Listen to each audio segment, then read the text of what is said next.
Good morning, everybody. I'm Pau Molinas. I'm a senior advisor to Opinno, an expert in the venture building practice. I have, unfortunately, 40 years of professional experience, mostly in large corporations such as Hewlett-Packard, now HP, or Velatia, and in the entrepreneurial field as founder, CEO, advisor, mentor, you name it, of several startups. Since 2019, I collaborate very closely with Opinno. Today, we will cover the following. A, what is venture building? B, how venture building helps corporations in bringing new products and services to market in a very agile and controlled manner. C, what does Opinno offer to our clients in venture building?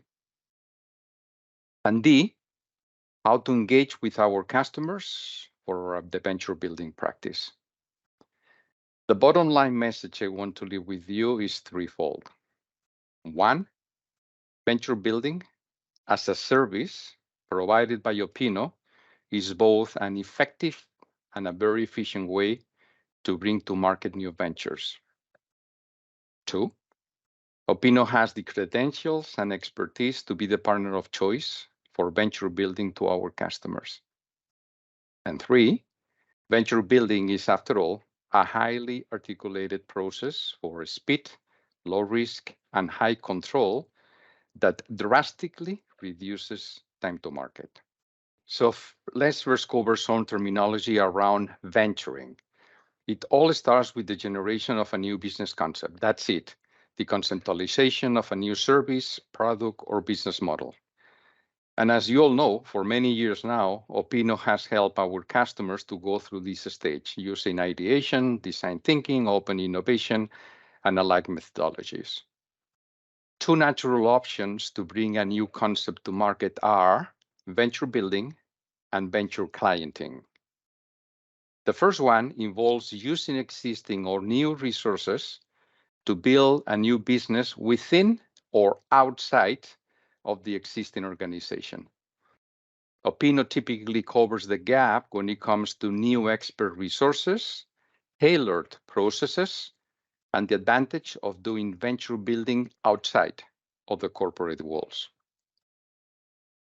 Venture building aims to build, develop, accelerate, and launch, and ultimately scale new ventures. The process includes generation of ideas, designing value props, and business modeling, validating with customers, building prototypes, building teams, facilitating access to funding, etc. Typically, multidisciplinary management teams are needed with experience in design, programming, engineering, and agile operations. The ventures resulting are either reintegrated back into the core business, carved out with the spin-offs, or eventually sold out. In contrast, venture clienting implies buying and using services or products from selected startups. Under this model, startups become innovation suppliers for corporate at the very early stages. Opinno can help our customers in the identification, selection, and engagement with the startups. Also, with the governance of the relationship in the collaboration that involves any sort of funding or equity acquisition, which is customary in these cases. Let's now focus on venture building, the upper branch on the previous slide. Most of you are already very familiar with the first two phases, discovery and validation. This is where we typically have left our projects with our customers with an outcome, which is a nice set of slides, a nice set of prototypings, typically low fidelity mockups that typically validate the new product or service idea. Venture building is all about making the next two steps, actually building a company and selling a trading structure that can start selling the new product or service to actual new customers, and assigning management team covering all the necessary areas, operation, finance, administration, legal, all the boring stuff that typically nobody wants to do, and start selling. And with that information, it comes a point of checking if we are successful. So we need to basically get into escalation and go with more products to more customers into new geographies, or if we have learned new things from actual customers and we need to pivot, or even if that was the wrong approach, the wrong service, the wrong product, or maybe too early into the market, and if we need to cancel and jump into the following project. So from now on, we're going to be talking a lot about this third phase, venture building. So the first thing is why venture building is that important. And the response to that question is that a major innovation challenge that most of the innovation departments face is that they are already very good in understanding, ideating, defining, prototyping, and testing, but they typically find a lot of trouble in going to market. And great ideas that they have learned to incubate, or that they have stolen from the market, or they have copied from startups, they typically get lost inside of the innovation theater or get cannibalized by internal thresholds, financial, legal, compliance, operational, or never get the right level of investment and expert resources because they are typically assigned to the core businesses inside the corporation. And it's not that the corporations are short of vehicles to bring new products to market. It is that they simply are the wrong vehicles. When they try to bring new products and services into the market, and if this is done into the traditional core markets, existing markets, and current customers of a company, then we're talking about the traditional research, development, operations, and sales. It's typically a lot of work and low risk because companies, they know very well how to do it. This is actually what we have been doing for the last many years, right? The problem comes when you try to apply these legacy processes into new markets and new customers. Most of new ventures are launched in adjacent business areas or under new business models. For example, a B2B2B company may go B2B, or a B2B may go B2C. Their internal marketing and R&D processes and systems are okay for the core, but they are not useful for these new customers, markets, or size of businesses. They are fine-tuned for efficiency, not so much for agility and adaptation. However, when this is done in adjacent of new markets and for new customers, then it is product discovery, market test, and fast escalation. This is what we call venture building. This is also a lot of work and higher risk, and they need help. I call this effect the maze. Companies stumble with the legacy processes and systems which are typically monolithic or inadequate for new ventures. And after several months or even years, they typically abort after having lost money and having generated a lot of internal frustration. A second approach, which is more inorganic, implies acquisitions or venture clienting. It implies buying a startup or using and commercializing their products and services. Again, this is not an easy path. Acquisition implies high investment and commitment. Venture client offers low control over the portfolio of services of products of the incumbent startup. And in any case, it typically triggers the antibodies of the organization. Business priorities, the not invented here syndromes, integration complexities due to inadequate trading structures, processes, tools, you name it. The corporate personality ends up phagocytizing the startup, and most of the cases creating its death by starvation. I call this the DNA feast, and it has proven to be high investment and high risk. A third approach, which is more open and innovation prone, implies the setup or the use of accelerators and incubators.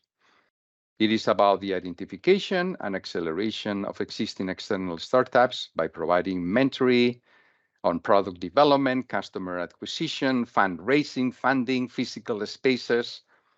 However, research shows that while this is a valid methodology, it suffers from slowness and it typically yields low return.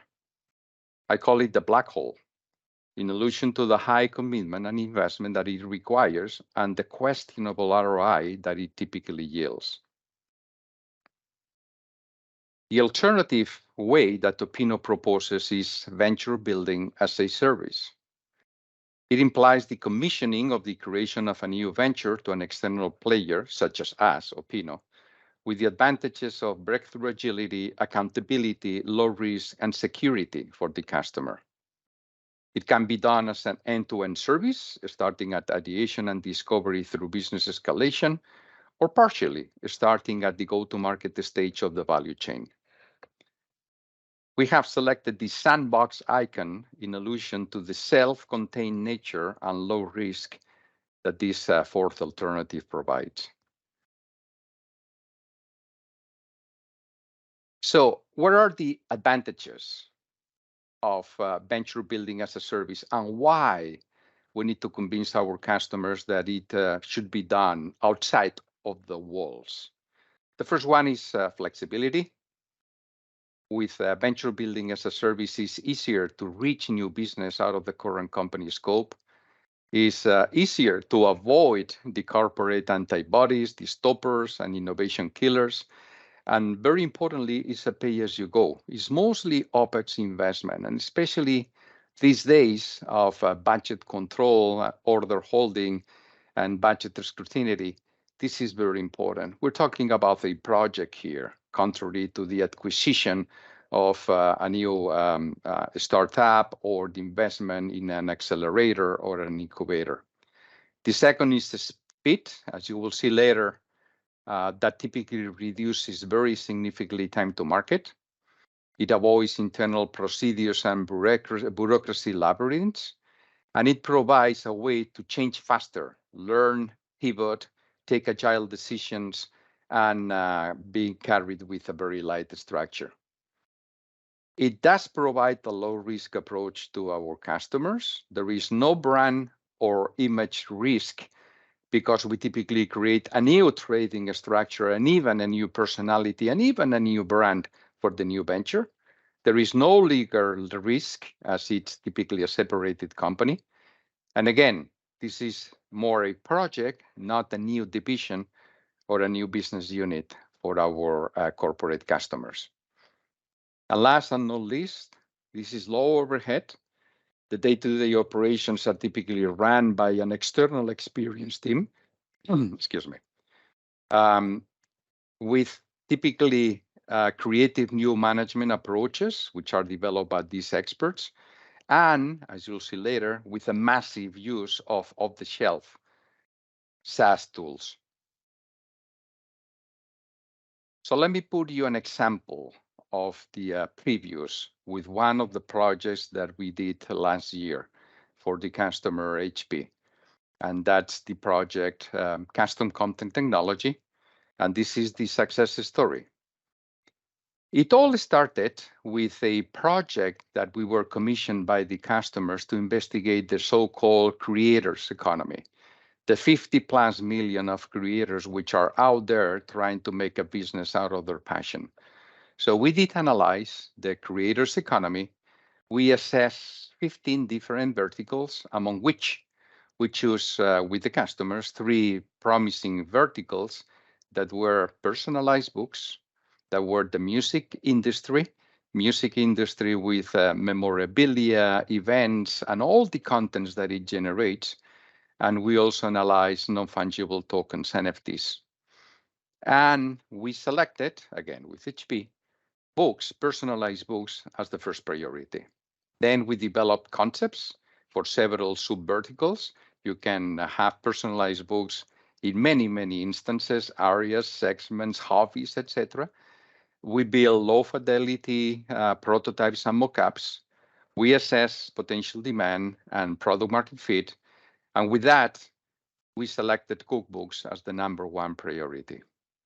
Then we developed a high-level operational plan, assisted customers with executive presentations for their internal buy-in, and prepare a first part of the go-to-market roadmap. That was the link that connected with the following stages of what we did following next. So what we did in our go-to-market approach was firstly create a new company, a trading company. And why was that? Because typically corporate faces the following problem. Their trading structures are not adequate for new ventures. In the case of HP, HP sells millions of printers and PCs and servers, but they do it through an indirect channel, wholesalers, dealers, value-added resellers.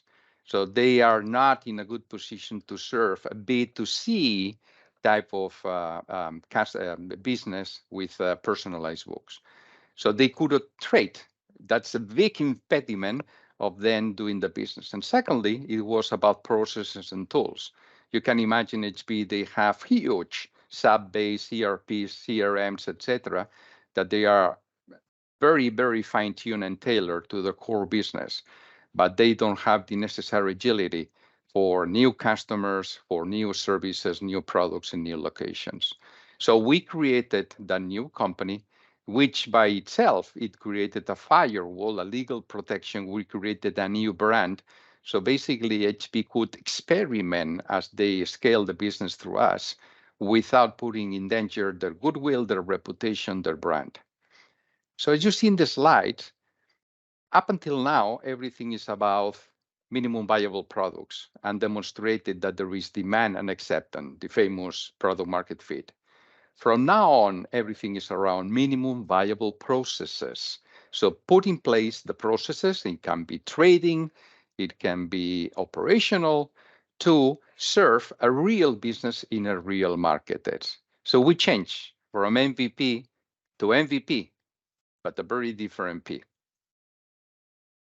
That was the blueprint, how we organize the entire flows.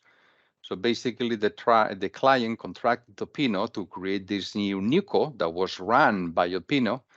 This NewCo was taking basically orders from customers, consumers that wanted to have personalized cookbooks. They also traded with the content providers, the writers of the books, and they also manage all the necessary printing, manufacturing, and logistic service providers. And we did it in a self-contained manner with very formal reporting back to the client. We even took care about tax clearance. So we took all the operational back office as a whole, and we ran it for the customers. We participated in demand generation, even marketing activities. And with that, we basically took a percentage of the sales of the new business, right? The client paid a fee for Opinno. That was the secure fixed fee. That was the variable part of our retribution, right? And they also charge a license to NewCo because we were using part of their IP and technology, such as the personalization front end that they had developed. We didn't need to reinvent that part of the existing technology. So when we jump into the personalized book projects and CCT, what we found is that the customers had been already trying to bring this concept into the market for more than a year. And it's not that HP didn't have excellent professionals and very capable people, but again, they couldn't trade. They didn't have the right systems. Even this tiny business, they had trouble in competing with internal resources that went to printing and to computing, right? Which is the core business of HP. So basically, we started our Opinno building as a service. In a month, we were able to have the first sale of the first book from the first author into the first consumer client, right? Via the incorporation of a UK LLC that would allow us to do the training. 2 months later, we already had 100 customers, we already had 50 authors, and we had sold more than 600 products. A quarter later, we opening a branch in US to trade in the US. We were almost at 1,000 customers, and we have sold almost 2,000 products. This is light speed when compared to what HP had been able to do by themselves before our entry. A very important point of our contribution is that we only use SaaS tools, and that's absolutely key when slashing time to market. So we didn't develop any line of code. We didn't try to bend or tweak any of the processes and tools that HP had. Everything that we did was to pay subscriptions to tools, most of them and we put a set of different applications that would permit us to run the program, to rank bank accounts, to do tax and financial reporting, to do all the payments with payment parcels, to do tax calculation, reportings, and obviously communicating back to the customer and having control of the overall operations. Speaking of tools, SaaS tools are for everything along the entire business lifecycle. And this is obviously a revolution in our ability to slash every single link on the business lifecycle. So that's something that we need to take very much into account when we enter venture building projects, that every day we have tools that can help us in basically contracting the ideation, the market exploration, the product validation, the business planning, the design and the build, and the streamlining, the escalation of the venture, and ultimately, right, even the sellout of that. So we need to embrace those tools. We need to become familiar with these tools, and we need to roll this tool portfolio as they improve, which is basically by the week. So how we engage with our customers when it comes to venture building. So we have customers that we have helped in the ideation and in the validation phase, and now we need to convince them to continue working with Opinno to bring all these good ideas into the market. We typically do with a very small action of business planning, and then what we do with our customers is present the personalities that Opinno can bring into the new venture. And these personalities can be of a trader. That implies the constitution, the registering of the new business entity, the NewCo, the CCT, obtaining required permits, licenses, trademarks, all the legal and regulatory compliance at launch.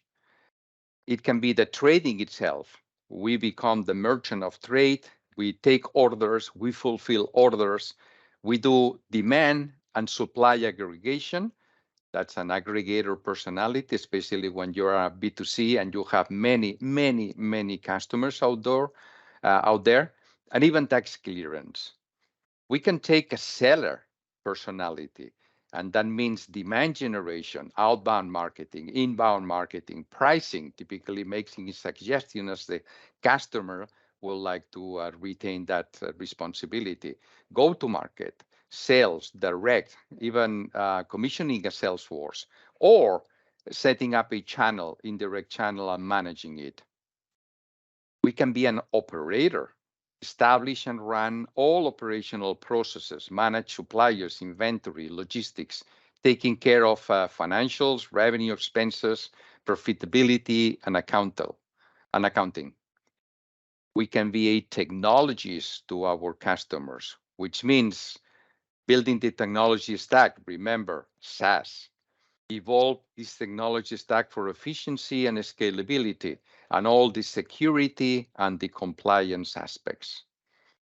We can be a supporter of customers, creating and running customer support processes, managing escalations, taking care of the voice of customers, reporting in back, developing good insights for our customers. We can be a reporter. We can typically they request us to report sales, financial, and operational reporting, developing business intelligence insights for them. We can even be a funder or a broker of funds, and we can help them in developing an investor deck.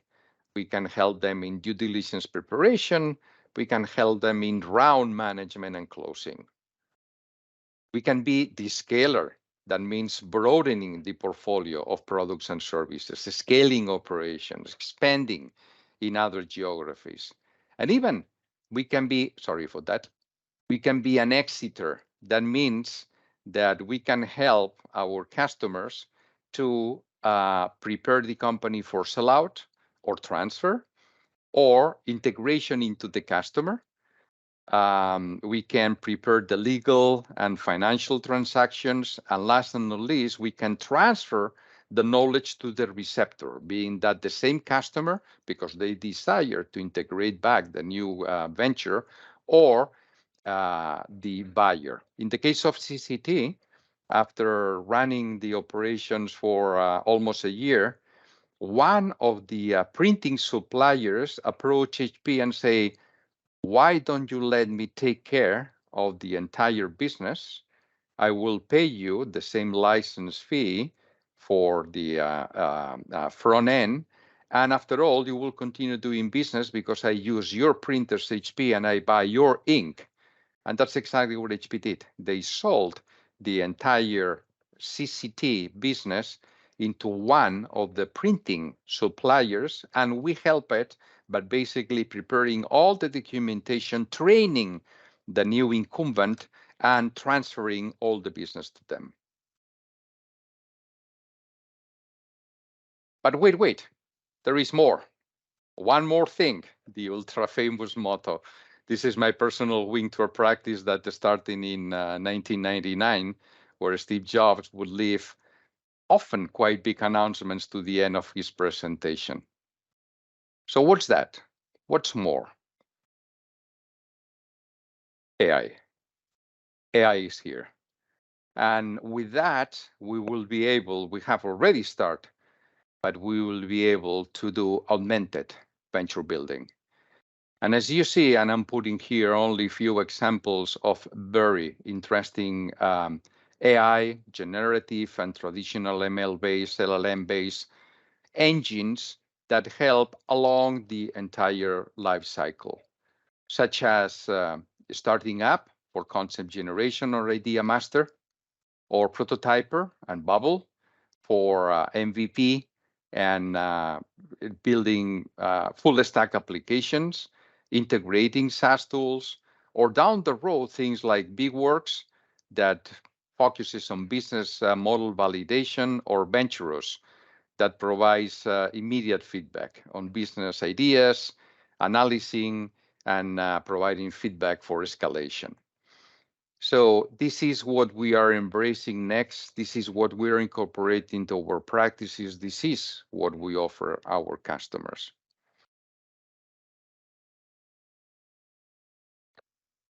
So thank you very much. That's all for today.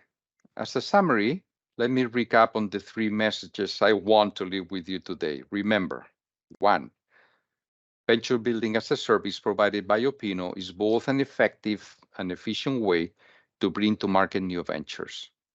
2nd, Opinno, we have the credentials and expertise to be the partner of choice for our customers. And 3rd, venture building is, after all, a highly articulated process for speed, low risk, and high control that drastically reduces time to market. One more note on engagement with our customers. Today, we typically go traditionally applying a project fee. We also can share some of the success with our customers by reducing these project fees to cover our cost and having success fees based on performance KPI.